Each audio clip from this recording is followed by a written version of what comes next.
If there's one question I get the most about our music whenever I'm playing live, it'd probably have to be, where would you classify your music? And I always tell them that it's feel-good music. Yeah, I want everybody who comes out to hear us to feel good. One of the best compliments that I get from people is like, man, I've had a horrible day at work and all I want to do is just come out and listen to your band because you guys just always bring a smile to my face. I don't know, that just always makes me, kind of reminds me to keep on writing the way I've been writing.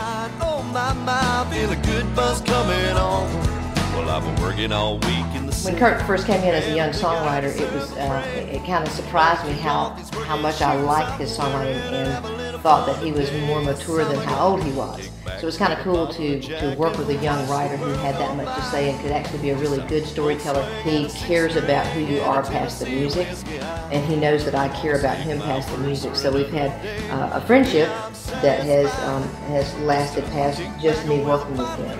And I think that that's a real positive thing to be able to say about somebody in this business in this day and time anyway.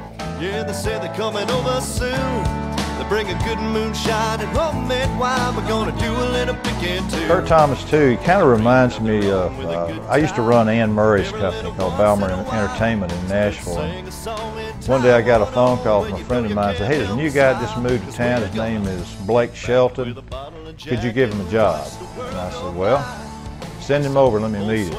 So he came over and I gave him a job as a tape copy boy. And although I had to fire Blake Shelton, he was the worst tape copy guy I'd ever had, but I knew one day he'd be a star. There's just something about him. And I felt something special at that time about Blake, and I felt the same specialness about Kurt when I first met him and saw him play with his band. And it's just a gut feeling that you get when you've been in the business as long as I have, knowing that something is going to happen special for that person. I think that's Kurt. I think something will happen for him. Cause we're gonna kick back with a bottle of Jack and watch the world go by. Just a full swing and a 6-string and a Tennessee whiskey high. I'm gonna save my worries for another day. Today I'm satisfied. Just a kick back with a bottle of Jack and watch the world go by. Well, I called up some of my buddies. Well, you know, I do a syndicated radio show now. I do you can hear it in 15 states. I'm not saying people are listening in 15 states, but you can't hear it there. I heard from Kurt Thomas's folks that he wanted to come and be on the show, and I'm really big on helping young artists, young new artists come in, because I've had him in there, and I've had some other people you never heard of, Zach Brown Band, Rachel Wilson's. You know, we've had, God knows, we've had some really big acts and baby acts as well.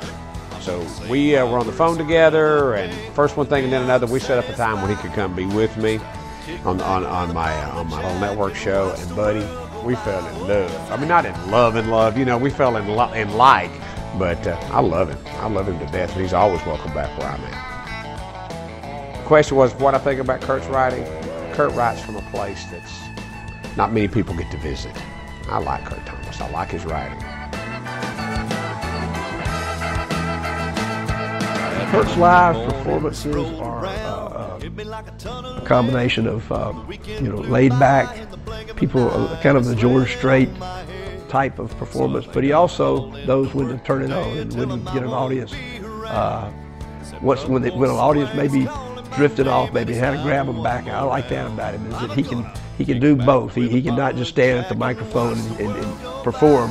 That's a rare trait, somebody that can do that. Then also he can get out there and get that crowd energized as well. I think when Kurt sings, he sings about real emotions, he sings about real people.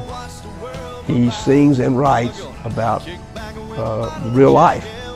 He can also be real rowdy and a lot of fun. But when Kurt sings, he sings from his heart, and that's real good.